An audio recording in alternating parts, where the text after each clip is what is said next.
Once they saw the ice was solid, the struck White Walker began to advance slowly, and Jon Snow and the White Hunt party stared in stunned silence. For as the first White Walker stepped forward, the rest stirred into action, one after another, a death sentence for them all. Faced with an army of thousands of White Walkers, the Hunt party stood no chance at all, and every single one of these creatures was immortal to boot. Just as the group fought to the last breath and resigned themselves to their fate, a burst of fire flared up behind Jon Snow. Daenerys had arrived with her 3 dragons to back them up.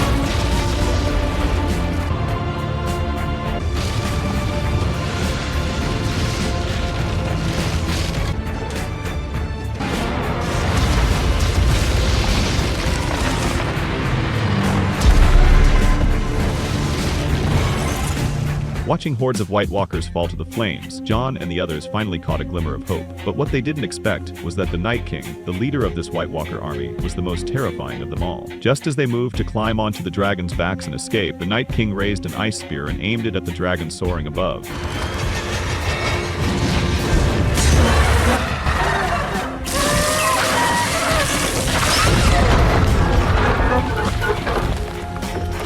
With a single throw, the Night King ended the dragon's life in an instant, and the whole group stared in utter disbelief at the sight. Jon Snow, who had been burning with rage moments before, was frozen in shock. He spun around to flee, but in the next second, 2 White Walkers dragged him into the freezing water. Daenerys hesitated, wanting to wait for him, but when she saw the Night King readying another attack, she had no choice but to order Drogon to flee at once. But Drogon's massive frame needed room to build momentum for takeoff, and that gave the Night King the opening he needed to strike again.